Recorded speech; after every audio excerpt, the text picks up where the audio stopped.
शहर के एक हिस्से से अचानक लड़कियां गायब होने लगते हैं। इससे लोगों में दहशत हो जाती है।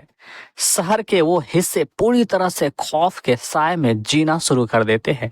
परिवार के जो लोग भी दिन के समय में घर से बाहर होते उन्हें बार बार कॉल करते और पूछते कहाँ है, सही सलामत है कि नहीं है।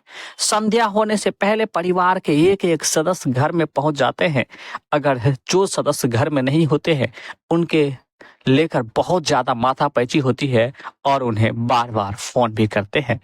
दोस्तों ये घटना लड़कियों के गायब होने का जो कंप्लेन था वो पुलिस चौकी में बार बार जा रही थी। बार बार पुलिस को यही कंप्लेन मिलता था कि उनके घर से एक जवान लड़की या एक नाबालिग लड़की गायब हो चुकी है और 2 दिन से लापता है, तो कोई हफ्ते भर से लापता है।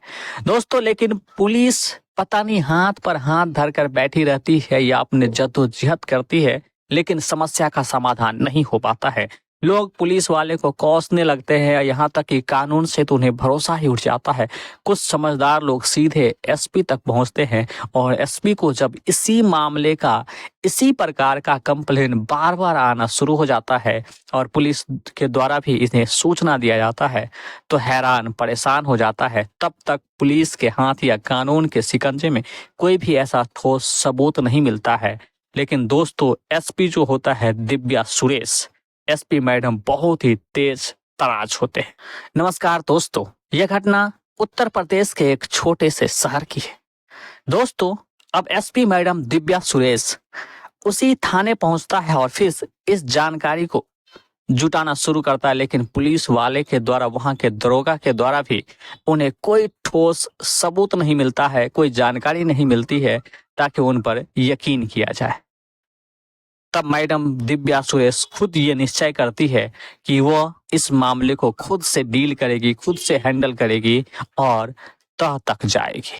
दोस्तों अब क्या था, इस मुश्किल समस्या को हल करने के लिए एसपी मैडम दिव्या सुरेश खुद एक बेहद ही साधारण गरीब महिला की वेशभूषा धारण करती है और उन्हीं चौराहे पर जाकर मछली बेचना शुरू कर देती है। और मछली जो बेच रही होती है तो बहुत सारे लोग अलग अलग और गलत निगाहों से उन्हें घूरता रहता, उन्हें देखता रहता।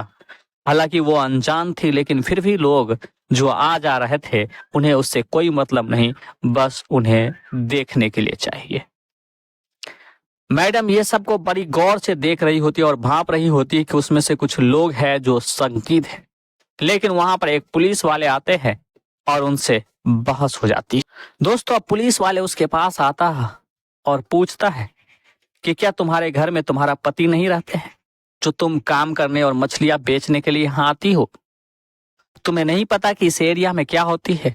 दिन दहाड़े यहाँ से लड़की गायब हो जाती है और किसी को कानों कान तक खबर नहीं होता है।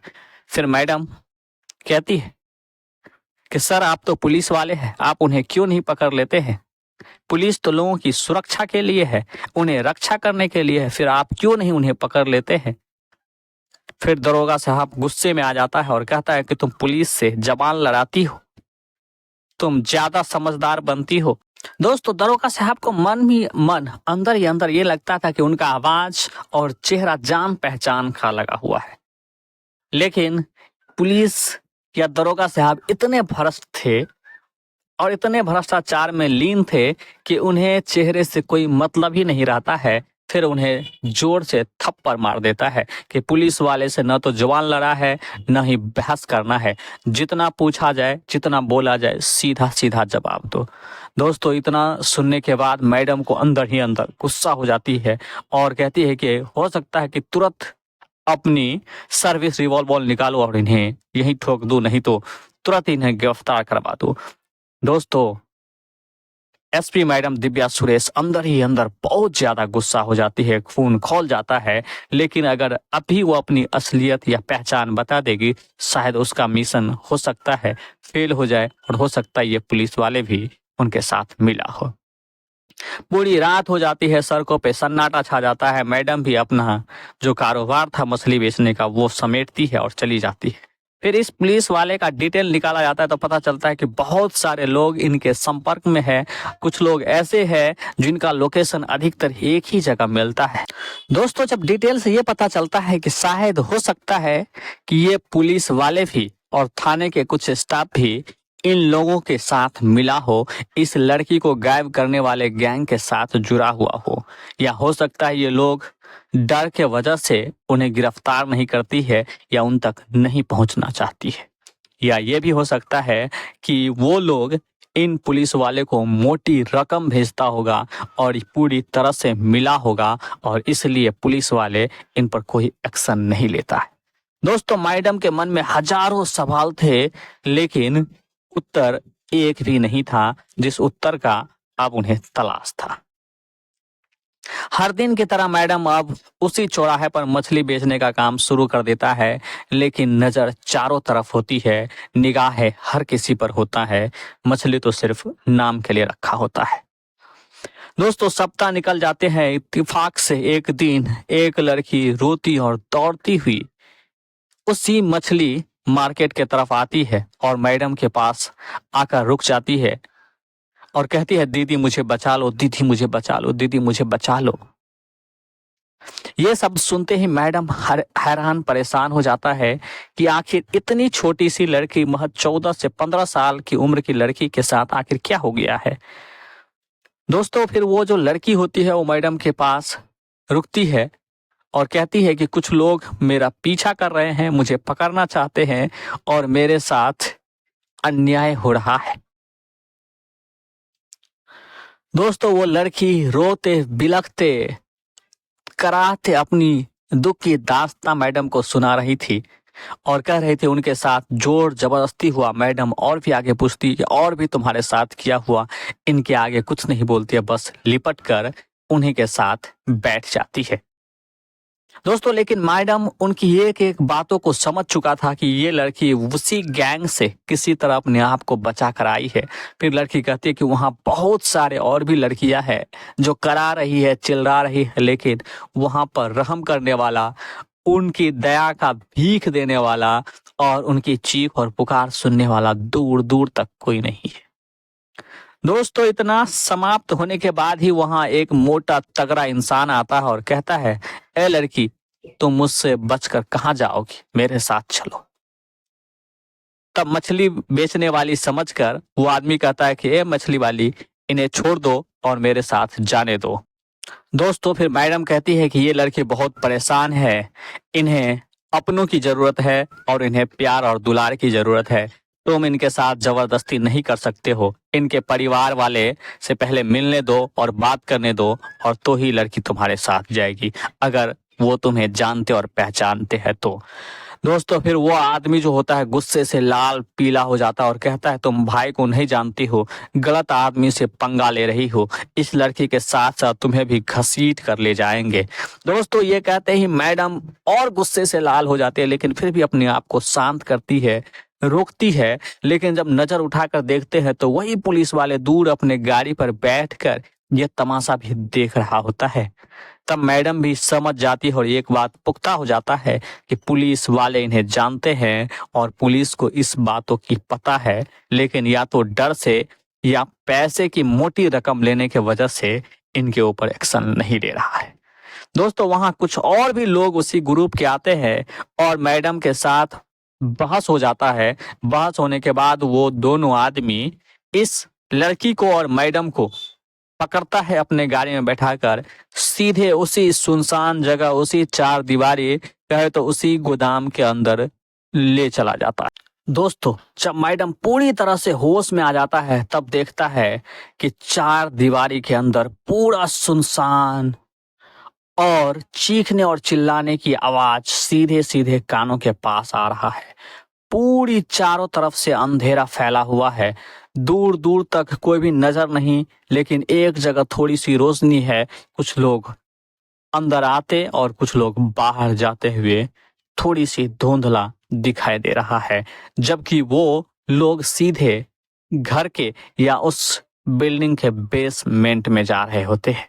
दोस्तों, वहां जो लड़कियां थी ये बार बार चिल्ला रही थी, मुझे छोड़ दो, मुझे छोड़ दो, मुझे जाने दो, मुझे जाने दो।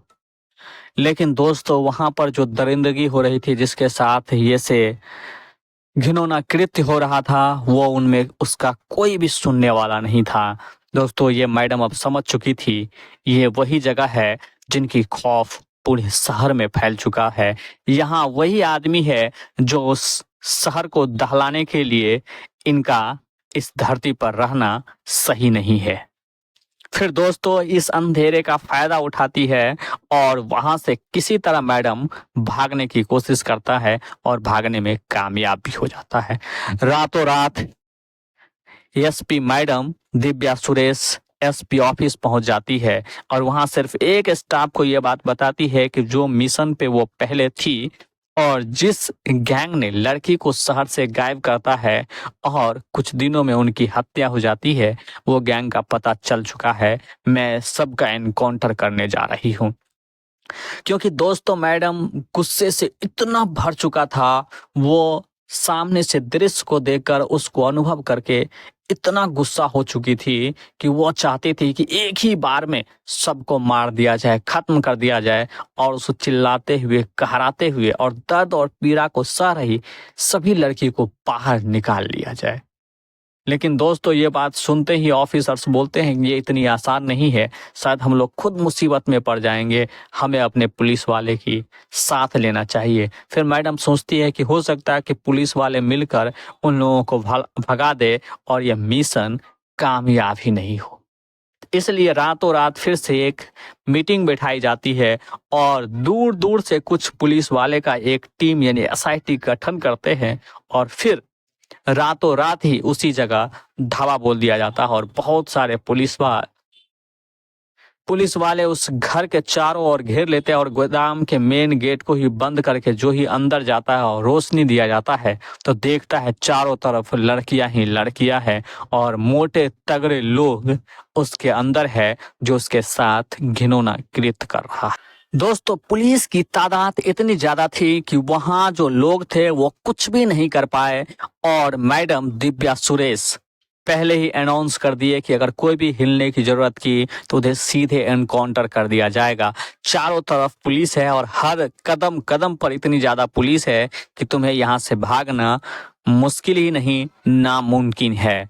दोस्तों इतना सुनते हैं कि पुलिस चारों तरफ से घेर लेती है, सभी घुटनों पर आ जाता है और सभी को अरेस्ट कर कानूनी शिकंजे में ले लिया जाता है। वहीं सभी लड़कियों एक राहत की सांस लेता है और सभी को उठाकर सीधे हॉस्पिटल ले जाया जाता है, एक अच्छी ट्रीटमेंट किया जाता है और उस दिन से उस शहर की जो समस्या था, लड़कियों का गायब हो जाना, लोगों में दहशत था, परिवार में एक कब घटना हो जाएगी, इनकी जो मानसिकता थी वो पूरी तरह से खत्म हो चुकी थी।